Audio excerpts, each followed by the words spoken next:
시간 귀한 말씀 허락하심을 감사드립니다. 말씀을 함께 나누는 이 시간, 성령께서 각 사람의 심령 가운데 내주하시고 조명하여 주셔서 말씀의 참뜻을 밝히 깨달아 알게 하시고 그 말씀 따라 살아갈 수 있는 용기와 지혜와 믿음도 더하여 주옵소서. 예수 그리스도 이름으로 기도합니다. 아멘. 할렐루야. 추운 날씨 가운데 한 주일을 보내셨습니다. 건강하게 다시 뵙게 되어 너무 감사합니다. 오늘 이 시간에 우리가 에스겔 선지자의 이야기를 함께 나누게 될 텐데요. 먼저 그림을 몇 장 보면서 이야기 좀 나누려고 합니다. 보면은 TV가 있습니다. 이 TV인데 이 TV를 보니까 이게 무슨 TV 같으십니까? 그렇죠. 네, 이거 이제 흑백 TV죠. 옛날 흑백 TV. 흑백 TV를 우리 자녀들은 우리 비전 목장 친구들은 본 적이 없지. 네. 그래요. 우리 어른들은 다 기억이 있으실 거예요. 흑백 TV가 1980년이 되면서 80년대가 들어오면서 이제 컬러 TV가 도입되고 그러면서 이제 바뀌어 나갔죠. 가정환경 조사서라는 거를 옛날에 썼어요. 지금도 뭐 쓸 수는 있겠지만 옛날 가정환경 조사서에는 집에 텔레비전, 전화기, 카메라 뭐 이런 거, 전축 이런 거 몇 대 있는지 그런 거 썼어요. 그래서 선생님이 이제 집에 TV 있고 전화 있고 이런 사람 손 들어. 그러면 이제 없는 사람은 손을 못 들잖아요. 그럼 이제 TV도 나중에 컬러 TV 나온다고. 집에 있는 TV가 컬러 TV인지 흑백 TV인지 그것까지 다 이렇게 해서 지금 같은 세상에서는 그 아이들 마음에 상처가 되고 그러는데 저런 걸 하겠어. 근데 옛날엔 했어요. 그래서 막 우리 집엔 TV가 몇 대야 뭐 이런 거. 우리 집에는 컬러 TV야 이런 걸 했었습니다. 저도 예전 기억에 흑백 TV에서 이제 컬러 TV로 바뀌면서 아이들 간에 우리 집은 방마다 TV가 있다 막 이런 거 자랑하고 우리 집에 TV가 3대다 우린 4대다 막 이런 거 갖고 싸우던 기억이 있습니다. 우리 어르신들은 우리 부모님 세대, 조부모님 세대들은 다 기억을 하시겠죠. 그래서 우리 자녀 세대들은 이해할 수 없겠지만 어른들은 그래서 TV에 집착을 해요. 아직도. TV의 크기라든가 이런 것들을 우리 어른 세대들은 우리 부모님 세대들은 TV에 한이 맺힌 그런 시기가 있었어요. 지금 이해가 안 될 거예요. 우리 자녀 세대들은 여기 스마트폰을 놓고 있는 이유가 뭐냐면 우리 자녀 세대들은 젊은 세대들은 TV에 연연하지 않거든요. TV는 뭡니까? 딱 정해진 그 시간표 딱대로 틀어주는 대로 너희는 그냥 봐 이거잖아요. 영화면 1시간 반, 2시간을 그냥 틀어놓고 있으면 그걸 이렇게 쳐다보고 있어야 된단 말이에요. 내 마음대로 볼 수 있는 게 아니에요. 그거 요즘 젊은 세대들은 용납하지 않아요. 그렇기 때문에 TV에 집착하지 않죠. 그러니까 집에 TV를 갖고 집착하는 건 그냥 이 부모님 세대들이에요. 어릴 때 한이 맺혀서 그래요. 부모님들의 세대를 여러분들이 이해를 해야 돼. 옛날에 정말 그 마을에 흑백 TV 하나만 있어도 그 집은 대단한 집이에요. 무슨 중요한 경기가 있다거나 그럼 뭐 다 거기 모여가지고 동네 사람들이 평소에 우리 집이랑 친하지 않은 집은 못 들어오게 하고 막 이런 권력이었단 말이에요. TV가 그런 시대가 있었습니다. 근데 제가 오늘 TV 얘기를 시작하는 이유가 뭐냐면 본다라는 그 개념에 대해서 우리가 오늘 이 시간 좀 나눠보려고 합니다. 옛날에는 고대에 철학자들은 뭐라고 생각을 하냐면 본다라는 걸 내 눈에서 빛이 나가가지고 형상을 인식하는 거라고 생각을 했었어요. 굉장히 오랫동안 그렇게 생각을 해왔습니다. 그게 근대에 오게 되면서 근대 과학 이론에 정립되면서 이제 뭐라고 합니까? 외부의 빛이 내 눈에 그렇죠? 망막이라든가 내 눈에 닿아서 내가 볼 수 있다. 그러니까 내 눈에 빛이 나가는 게 아니라 외부의 빛을 우리가 인식하는 것이다. 이렇게 이제 과학이 근대에 이르러서는 이제 그런 과학 이론이 생기게 되었죠. 그러니까 형태를 본다라는 개념은 뭐냐면 그 형태가 내가 봐서 있는 게 아니라 원래 그 형태가 있는 것이다. 우리 지난 시간에 제가 우리 윤진이와 윤진이가 지금 사상, 철학가들의 사상을 공부하고 있고 굉장히 관심이 있다고 해서 그 철학자들 얘기를 잠깐 나눴었는데 데카르트 같은 사람 우리 잘 알죠? 예. 내 인식론, 방법적 회의론을 얘기를 했었죠. 나는 생각한다, 고로 존재한다. 모든 것을 회의하고 의심하는 것이죠. 내가 지금 보고 있는 우리 김상진 집사님을 제가 보고 있는데 내가 우리 김상진 집사님을 보는 것처럼 다른 사람들도 김상진 집사님을 똑같이 나처럼 똑같이 볼까? 라는 거예요. 예. 내가 지금 저 마이크를 보고 있는데 정말 저 마이크가 저기 있을까? 이런 모든 걸 의심한다. 그러니까 내가 보는 게 맞을까? 뭐 이런 것이죠. 그러니까 본다라는 그 개념 자체가 인간의 그 문명사에서 굉장히 중요한 의미를 갖고 있다라는 얘기를 하는 겁니다. 그러면서 내가 보는 것처럼 모든 사람이 보지 않을 수도 있겠구나라는 의심들이 생겨났다는 거죠. 그 다음 사진 보여주시면 호랑이죠. 호랑이인데 호랑이의 털 색깔은 붉은색에 가까운 주황색이에요. 노란색보다는 붉은색에 가깝죠. 근데 호랑이는 주로 어디에 있어요? 녹색 풀숲에 있습니다. 우리가 생각을 할 때 굉장히 불리하지 않겠어요? 녹색 산속에 숲속에 빨간 호랑이가 있으면 눈에 띌 거 아니에요. 그러면 다 도망갈 거 아니에요. 그러면은 진화론적 관점에서 보게 되면 보호색을 띠든가 녹색이 되는 게 훨씬 더 낫지 않겠어요? 그런데 이래도 괜찮은 이유가 있죠. 왜 그렇습니까? 예를 들어 사슴이나 토끼가 호랑이를 볼 수 있어요, 없어요? 못 봐요. 구별을 못 합니다. 대부분의 포유류는 정록생명입니다. 그래서 이색성이라고 하는데 우리가 보통 인간은 RGB, 삼색성이죠. 파랑, 노랑, 빨강을 볼 수 있어요. 인간과 일부 영장류.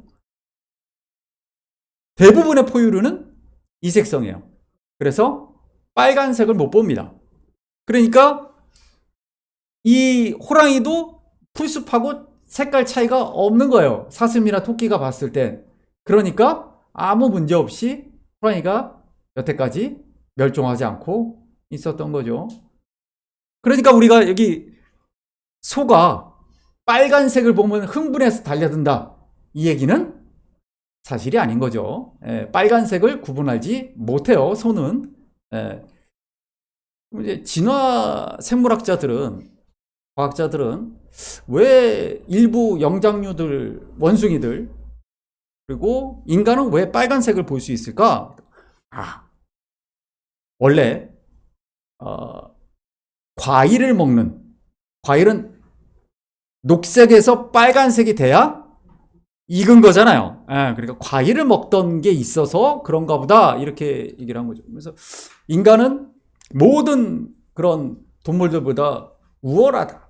그 말이 맞을까요? 그 다음 사진 보여주십시오. 철새들이 날아갑니다. 그런데 참 신기하죠? 이 새들이 나침판도 없는데 어떻게 방향을 알고 저렇게 날아갈까? 새들이 날아가는 여러 가지 비결이 있는데 그 중에 한 가지가 뭐냐? 새들은 자외선을 봅니다. 우리 인간이 볼 수 있는 그 빛, 그걸 가시광선이라고 하죠. 눈으로 볼 수 있다. 가시광선. 무지개죠. 빨주노초, 파남보. 이 빨간색 이 밖을 뭐라 그래요? 적외선이라고 그러고 보라색 바깥을 뭐라 그래요? 자외선이라고 그러죠. 이 자외선을 새는 본단 말이에요. 새만 보는 게 아니에요. 물고기도 봅니다. 사색성이라고 하고요. 그러니까 인간이 소, 돼지보다 한 색깔을 더 본다 그래서 우월한 게 아니라는 거예요. 개구리가 인간보다 더 잘 봅니다. 여기 멘티스 쉬림프, 여러분 이거 정글의 법칙에서 그 출연자들이 막 잡아먹던 거, 갯가재라고 우리말로는 그렇게 번역이 되죠. 멘티스 쉬림프 이렇게 펀치로 이렇게 조개 껍데기 깨뜨려 먹는, 얘는 16색, 16색상을 봅니다. 인간은 3색상밖에 보지 못하지만. 그러니까 얼마나 화려한 걸 보겠어요. 인간이 못 보는 거를 보겠죠. 모든 생물 중에 가장 많은 색상을 보는 거예요. 그러니까 색상을 많이 보는 것이 우월한 게 아니라는 거예요. 가재가 제일 많이 봅니다. 세계의 모든 생물 중에 가장 많은 것을 볼 수 있는. 그러니까 새가 북쪽을 향해 날아갈 수 있는 것은 이 방향에 따라 이 빛이 다르기 때문에 그 자외선은 인간은 못 보는 거를 보고 간단 말이에요. 동물들은 그렇다라는 것이죠. 그러니까 인간이 본다라는 개념이 얼마나 한정됩니까? 내가 보는 것만 난 믿을 거야. 여러분, 과학이 산업혁명 시대에 어느 정도 과학이 발달할 때까지는 사람들이 눈에 보는 것만 믿는 게 과학적이야 이랬어요. 그랬는데 과학이 점점 발달하니까 어떻게 됩니까? 눈에 안 보이는 세계가 있다는 걸 알았죠. 우리가 그걸 미시세계라고도 합니다. 세균이라든가 바이러스라든가 이런 거 정말 안 보이는 것들인데 있다라는 걸 알았어요. 아, 우리 눈에 보이지 않아도 있구나. 옛날에 동양 철학에서 뭐 기라든가 장이라든가 이런 것들, 눈에 보이지 않는 것들이 있다. 그러면 과학적으로 서양 사람들은 다 야, 그런 무식한 미신이야 그랬었죠. 그랬는데 알고 보니까 그런 것들이 있더라. 그렇죠. 자석과 쇠가 서로 당기는 힘, 자석이 갖고 있는 그런 자기 장, 그런 영어로는 필드라고 하지만 그런 눈에 보이지 않는 힘이 있다라는 거를 과학이 점점 발전하면서 알게 된 거예요. 이제는 눈에 보인다 안 보인다를 가지고 그렇게 설명하는 시대가 아니게 돼버린 거죠. 보인다 안 보인다의 개념이 아니다라는 것입니다. 자, 이렇게 말을 길게 했던 이유는 뭐냐면 성경에서 이야기하는 보이지 아니하시는 하나님이라는 그 개념, 이것이 옛날에는 눈으로 보지 않은 건 나는 믿지 않아 라고 사람들이 그게 과학적이야, 그게 이성적이야, 합리적이야 라고 말하던 시대가 이미 예전에 지나가 버렸다는 것이죠. 성경은 눈에 보이지 아니하시는 하나님이 어떻게 우리 역사 속에, 우리의 삶 속에 내 안에서 역사하시는가에 대해 이야기합니다. 대표적인 것이 오늘 우리가 읽었던 에스겔 37장의 말씀이죠. 5절 말씀 한번 보시면 5절 6절 한번 읽어봅니다. 주 여호와께서 이 뼈들에게 이같이 말씀하시기를 내가 생기를 너희에게 들어가게 하리라. 너희가 살아나리라. 6절 너희의 힘줄을 손을 펴고 가죽으로 덮고 너희 속에 생기를 넣으리니 너희가 살아나리라. 또 내가 여호와인 줄 너희가 알리라 하셨다. 아멘. 생기를 불어넣겠다. 이 에스겔 37장의 말씀은 망해버린, 나라도 망하고 영적으로도 망해버린 이 유대 백성들, 이스라엘을 향하여 하나님께서 다시 너희를 살려내겠다라고 말씀하시는 아주 중요한 회복의 약속을 담고 있는 말씀입니다. 에스겔 선지자에게 주셨던 약속의 말씀이죠. 너희가 죽었지만 살아나게 하리라. 죽은 자를 살아나게 하는 생명의 능력, 생명의 근원이 누구에게 있다라고 말합니까? 하나님에게 있음을 이야기합니다.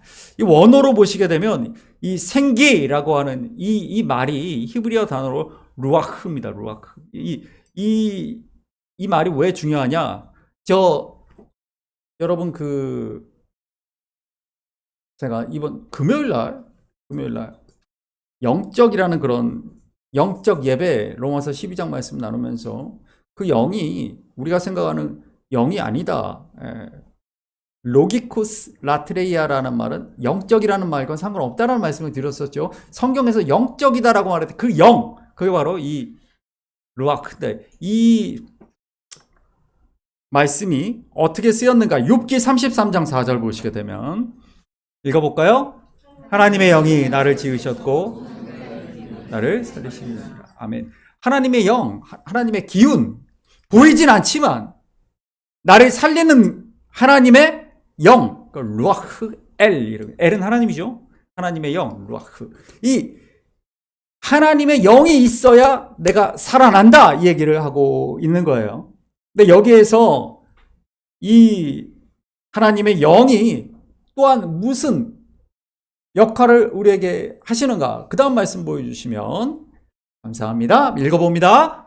또 내 영을 율례를 행하게 하리니 이를 지켜 행할지니라. 아멘. 이 하나님의 영이 또 무슨 역할을 하는가? 우리 속에 들어오심으로 하나님의 말씀을 지켜 행하는 삶을 살아갈 수 있게 만드시는 것이 하나님의 영, 우리가 얘기하는 성령의 능력이라는 것입니다. 성령의 능력이 없이는 우리가 말씀대로 살아갈 수가 없다는 거예요. 똑같이 살아있는 사람처럼 걸어 다니지만 그 안에 하나님의, 여기는 얘기하는 생기, 하나님의 영이 있는 사람은 하나님의 말씀을 지켜 행하는 것으로서 내가 하나님의 성령이 나와 함께하고 계시다는 것을 나타낼 수 있다라는 이야기를 하고 있다는 것이죠. 이 루아흐라고 하는 이 히브리어에서 말하는 이 영, 하나님의 영이 신약 성경에는 어떻게 번역이 되는가 하면 사도행전 2장 2절 말씀 보시면 그 생기가 이렇게 표현됩니다. 읽어봅니다. 호련의 하늘로부터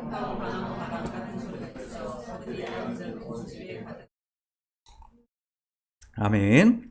우리 박순희 집사님께서 아주 예쁜 컵을 선물해 주셔서 감사합니다. 생기, 성경은 또 어떻게 보냐, 바람이라고 표현합니다. 급하고 강한 바람 같은, 보이지는 않는 이 소리예요. 보이진 않는데 그 놀라운 하나님의 성령이 임하는, 이게 오순절 성령 강림 사건 그 장면입니다. 바람이, 성령이 제자들에게 임하는 그러한 이야기죠. 디모데후서 3장 15절 16절 우리 너무 잘 알고 있는 말씀인데 이 말씀 한번 보겠습니다. 또 어려서부터 성경을 알았나니 너로 하여금 그리스도 예수 안에 있는 믿음으로 말미암아 구원에 이르는 지혜가 있게 하느니라. 모든 성경은 하나님의 교훈과 책망과 바르게 함과 의로 교육하기에 아멘. 하나님의 감동으로 됐다. 모든 성경이 하나님의 감동으로 됐다. 이 표현이 우리가 성경을 읽다 보면 하나님 우리의 마음을 감동시키신다, 아니면 하나님이 감동을 주어 성경의 기자들로 하여금 그런 영감을 갖게 해서 쓰게 하셨다, 우리가 이렇게 이해할 수도 있지만 원어를 보시게 되면 달라요. 하나님의 감동이라고 표현하는 건 테오 푸뉴마, 이거 푸뉴마 영이라는 뜻이에요. 테오는 하나님이죠. 테오스. 하나님의 감동이라고 하는 이 표현은 뭐냐면 하나님의 영이라는 뜻이에요. 하나님의 영. 테오 푸뉴스토스. 자, 근데 이 말을 영어 성경에서는 이렇게 번역을 합니다. 볼까요? NIV 버전입니다. 보면은 God breath. breath가 뭐죠? breath. 호흡. 하나님이 인간을 창조하실 때 하나님의 호흡으로 하나님의 생기를 불어 넣으셨다라는 얘기죠. 그러니까 성경은 뭐냐면 하나님의 호흡으로 지어졌다, 이 소리예요. 그러니까 성경을 읽고 우리가 17절 말씀 읽어봅니다. 17절입니다. 이는 모든 선한 일을 행할 능력을 함이라. 아멘. 그러니까 성령이 내 안에 있다라는 그 표현은 뭐냐면 하나님의 호흡이, 하나님의 생기가 그 바람 같은, 우리 눈에 보이지는 않지만 그 하나님의 호흡이 나와 함께 함으로 내가 어떻게 한다고요? 하나님의 사람으로 온전하게 되고 모든 선한 일을 행할 능력을 갖추게 한다. 아까 우리가 보았던 말씀처럼 하나님의 영이 있어야 하나님의 율례를 지켜 행한다라는 말과 같은 것입니다. 에스겔 37장에서 마른 뼈들에게, 그 마른 뼈라는 것은 이미 죽어버린 심령을 가진 이스라엘을 얘기하는 거예요. 하나님의 백성이라고 하는 마른 하나님의 백성인데 이미 그 안에 하나님의 호흡이 없어져 버렸어요. 그러니까 어떻게 됩니까? 이미 죽어버린 뼈, 마른 뼈 같은. 그러나 그런 이들을 향하여서 하나님이 호흡을 다시 불어넣으실 때 그들이 다시 하나님의 백성으로 하나님의 부름받은 하나님의 사람들로 살아간다라는 것이죠. 그래서 사도행전 1장 8절 우리가 잘 알고 있는 대사명이죠. Great Mission. 자, 이 말씀 읽어봅니다. 오직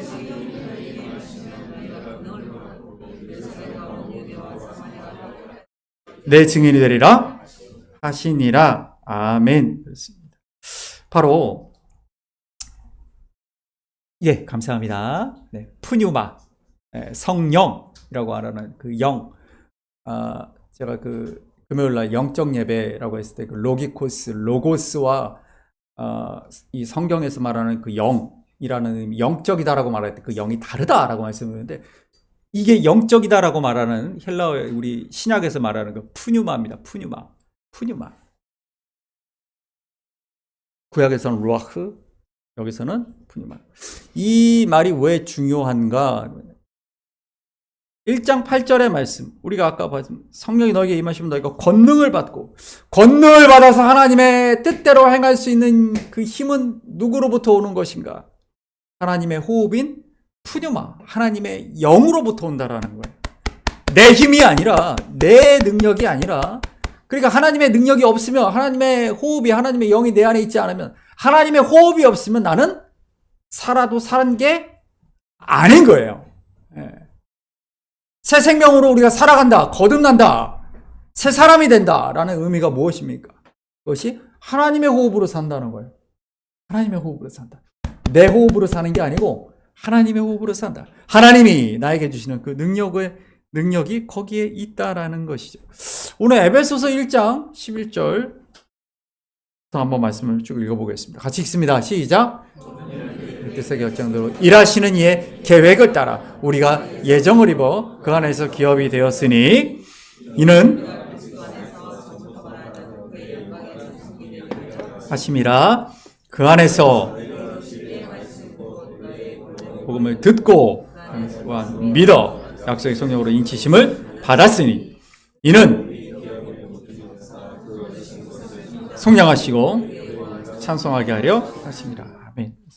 제가 주로 이제 어떤 행위적인 부분들을 빨간 글씨로 했는데요. 여러분, 우리가 하나님의 뜻대로 살아간다라는 그 모든 이념의 가장 중요한, 내 힘으로 하는 것이 아니고 내 안에 있는 하나님의 호흡, 하나님의 생기, 하나님의 능력, 성령의 능력으로 성령과 함께 할 때 가능하다 얘기를 하고 있는 것입니다. 이 말씀이 우리에게 주시는 너무나 분명한 말씀이죠. 그것은 이 세상의 처음 시작부터 그랬대요. 우리 창세기 1장 2절 한번 볼까요? 읽습니다. 땅이 혼돈하고 공허하며 하나님의 영은 운행하시니. 바로 아까 우리가 봤었던 히브리어로, 이게 원어로 보면 이게 루아크입니다. 루아크. 그러니까 이게 번역을 다 여러 가지 다른 번역들을 많이 해놨지만, 그래서 원어를 봐야 돼. 이게 무슨 의미인가? 루아크. 아까 뭡니까? 루아크. 이 루아크가 어떤 것입니까? 마른 뼈들을 살렸던. 그죠? 그러니까 하나님의 역사하심, 하나님의 영이, 하나님의 성령이 이 세상을 창조하시고 살아가게 하시고 운행하시는 그 모든 일들, 하나님의 영이 그 일을 감당하신다. 그래서 이사야 61장 1절 말씀 한번 보시면 다 같이 읽습니다. 주여와 영이 내게 내리셨으니 내게 기름을 부으사 가난한 자에게 아름다운 소식을 전하게 하시고 나를 보내사 마음이 상한 자를 고치며 포로된 자에게 자유를, 자에게 노임을 선포하며. 아멘. 그렇습니다. 이 말도 역시 루아흐죠. 여호와의 신이, 여호와의 영이, 우리가 하나님의 부르심을 받아 하나님의 예정 가운데 우리가 하나님의 사람으로 세워져서 하나님의 일을, 우리가 소명을 받아서 하나님과 동역하는 그 삶을 가능하게 하는 것이 무엇이냐면 하나님의 영이에요. 하나님의 영이 내 안에 있을 때 그것이 가능하다라는 이야기를 하고 있는 것입니다. 요한복음 14장 16절 17절 말씀, 두 절 말씀 읽어봅니다. 내가 아버지께 구하겠으니 또 다른 보혜사를 너희에게 주소서. 영원토록 너희와 함께 있게 하시리니 그는 이는 그를 보지도 못하고 그러나 그는 너희와 함께 너희 속에 아멘. 그렇습니다. 세상은 그것을 보지도 못하고 알지도 못하는 하나님의 영, 그 하나님의 영을, 그 성령을 예수 그리스도께서 약속하셨죠. 너희에게 주겠다. 여러분, 내가 하나님과 함께하는 삶을 살아간다라는 그 개념이 바로 이것입니다. 내 안에 하나님의 호흡이 있어요. 내 안에 하나님의 영이 있어요. 하나님의 영으로 말미암아, 여기서는 또 진리의 영이라고 하죠. 하나님이 성령은 진리의 영이다. 진리의 영이신 성령께서 우리의 삶을 바르게 인도하시는 것. 우리가 미혹되지 아니하고, 우리가 딴 길로 가지 아니하고, 우리가 해야 할 일, 하나님께서 나를 통해 이루고자 하시는 일, 나를 통해 기대하시는 일, 나를 부르신 목적과 계획에 합당한 삶을 살아갈 수 있게 하시는 그분이 누구신가? 진리의 영이신 성령이시다라는. 그리고 성령과 함께하는 삶이 너무나 그렇기 때문에 중요한 삶이에요. 어떻게 보면 그것이 전부예요. 전부다. 우리 시은이가 여러분 매주 발전하고 있어요. 그렇죠? 지난주까지는 이렇게 왼손을 차렷 자세로 이렇게 바지 재봉선에 붙이고 있었는데 오늘은 이렇게 두 손으로 마이크를 잡고 매주 발전하고 있습니다. 매주 발전하고 있고 다음 주엔 또 어떤 모습일까 늘 기대하며 알아봅니다. 여러분 아시겠지만 우리 시은이의 특기는 댄스입니다. 댄스 동호 우리 돈을 주고 댄스를 배운 사람이에요. 그렇죠? 지호와 함께 기대가 됩니다. 아주 기대가 되고 하나님께서 중학교에 진학을 하게 하셨어요. 중학생의 길을 걸어가는데 그 길을 걸어가는 것은 앞으로도 그 길을 시은이가 걸어갈 때 시은이가 걸어가야 할 삶이 있단 말이에요. 끊임없이 시은이의 삶을 미혹하고 지금도 우리 지호 언니가 시은이를 늘 지켜보면서 앞으로 이제 같이 학교도 가고 늘 동행하겠지만 미혹하는 것들도 많고 잘못된 길들도 많이 있어요. 그러나 바르게 걸어가야 할 길, 하나님이 원하시는 그 길을 알고 그 길을 행할 수 있는 지혜와 용기와 믿음과 능력을 누구로부터 우리가 받는 것이다? 그렇죠. 성령. 내 안에 계신 성령. 하나님이 나에게 불어넣으신 하나님의 호흡. 이것으로 그 길이 가능하다라는 거예요. 시은이의 중학교의 삶을 응원하고 기대하고 기도해요. 성령께서 인도하실 거예요. 우리 또 초등학교에 입학하는 우리 선유 학생, 우리 이선유 학생, 화명초등학교 1학년 이제 드디어 학생의 길로 접어듭니다. 앞으로 걸어갈 모든 그 걸음들을 진리의 영이신 성령님 함께 하셔야 된다라는 거예요. 그것을 선유가 그렇게 기도해야 돼. 내 안에 계신 성령님, 내 삶을 인도해 주시고, 우리 전도사님 기도하셨던 것처럼 새로운 학기, 새로운 학업을 감당하는 가운데 새로운 선생님, 새로운 친구들, 새로운 학교, 모든 것이 새로운 그 자리 속에서 불안하고 염려하고 그럴 것이 아니라 내 삶을 인도하시는 성령님과 내가 함께 있다. 하나님의 호흡이 나와 함께하고 있다. 내가 무엇을 해야 되는지 아시는 하나님, 그분이 나를 인도하실 것이다. 우리가 이런 믿음을 가지고 살아가야 될 줄 믿습니다.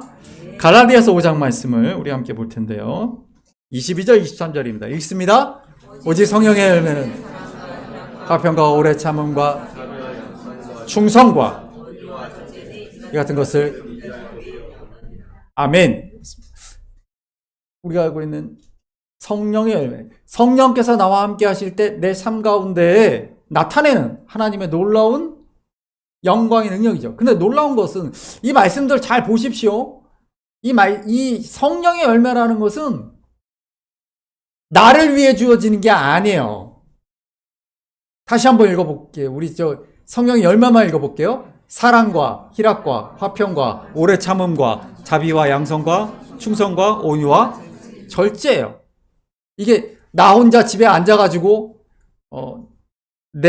나 혼자 살아가는 삶 속에서 얻어지는 게 아니에요. 세상 속에서, 약한 세상 속에서, 혼란한 세상 속에서 살아갈 때 성령이 나와 함께 하실 때 맺어지는 열매들인 거예요. 성령이 함께 하시자면 맺을 수 없는 열매들이에요. 내가 사랑할 수 있는 것, 도저히 나를 다 힘들게 만들고 나를 어렵게 만드는 이런 상황 속에서 내가 어떻게 사랑의 사람으로 살아갈 수 있는가? 성령이 함께 하셔야 돼. 성령의 능력으로 가능한 거예요. 도저히 기쁜 일이 없는 이 세상 속에서 너무 힘들고 탄식과 막 원망만 생겨나는 이런 속에서 어떻게 기쁨이죠. 기쁨. 어떻게 기쁨이 있을 수 있는가? 성령께서 가능하게 하신다는 거죠. 화평은 어떻습니까? 나에게 도전하고 나를 넘어뜨리게 하고 나를 자꾸 모략하고 나를 힘들게 하는 이 세상 속에서 내가 어떻게 오히려 이 갈라지고 대립하고 분열하고 서로를 미워하고 증오하고 이런 세상은 원래 그런 겁니다. 그런 세상 속에서 우리가 살아가면서 성령님이 나와 함께 하시기 때문에 내가 화평케 하는 자로 살아갈 수가 있는 거예요. 그러니까 성령이 함께 하시기에 나타나는 것들이, 성령의 열매는 내가 이 세상을 살아갈 때 성령께서 하나님의 호흡이 내 안에 있음으로 인하여 내게 주어지는 것들이죠. 거꾸로 말하면 하나님의 성령의 능력이 내 안에 있지 아니하면 그것들을 다 내 삶 가운데 이 모든 열매들이 주어지지 않는다라는 것이죠. 여러분, 성령과 함께 동행하는 삶을 살아간다는 거 어떤 것이냐면 저런 삶을 살아가는 거예요. 내 삶 속에서 하나님, 성령님과 동행하는 내 삶, 루아흐, 푸뉴마, 그 하나님의 영이 내 안에 함께 하시는 그 영적인 사람으로 살아간다는 것은 어떤 것인가 하면 저런 열매를 맺으며 살아가는 것입니다. 내가 만나는 모든 이들에게 내가 있음으로 인하여 그 자리가 분열하고 대립하는 자리가 아니라 평화의 자리로 바뀌고, 미워하고 시기하고 질투하는 그곳이 사랑의 자리로 바뀌고, 다투고 시기하는 그 자리가, 그곳에 있는 사람들이 나로 인하여 하나님께서 성령의 사람인 나를 보냄으로 말미암아 우리 가정 가운데 나를 통하여 우리 가문 가운데 우리 혈육 속에서 우리 가족들은 왜 이렇게 나를 힘들게 합니까가 아니라 그러한 곳이기 때문에 하나님이 나를 화평케 하는 자로서 오래 참을 수 있는 성령의 능력과 함께 그곳에 보내신 것이죠. 물어뜯고 싸우고 다투는 사람들이 있기 때문에 그곳에 내가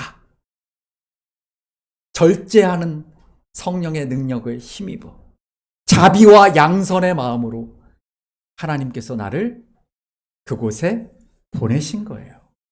성령의 사람으로 살아간다는 것은 그런 것입니다. 하나님, 왜 이렇게 내 주위의 사람들은 나를 힘들게 합니까? 아니라 그런 사람들이 있는 곳에 하나님의 그 성령의 동행하심으로 나를 보내신 줄 믿습니다. 여러분, 그것이 아까 우리 에베소서 1장에서 봤던 것처럼 예정 가운데 하나님께서 나를 부르시고 그분의 계획을 이루어 가시는 삶인 줄 믿습니다. 성령의 사람으로 살아간다는 건 그런 것입니다. 나를 통해 내가 있기 때문에 우리 가정이 변화되는 것이고, 내가 있기 때문에 우리 직장에, 우리 학교가, 우리 친구들의 그룹이, 내가 그 안에 성령의 사람인 내가 들어감으로써 그곳에 기쁨이 생기고 화평이 생기고 사랑이 생기고 변화시키는 그 놀라운 그런 삶. 여러분, 우리가 그런 삶을 살기를 간절히 소망합니다.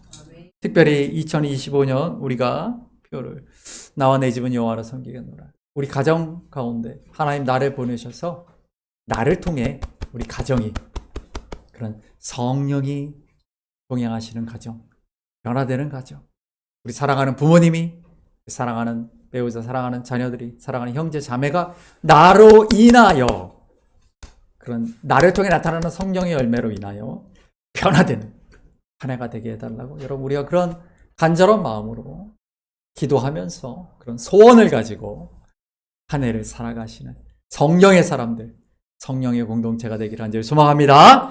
여러분 갖고 계신 주보 안에 보면 네,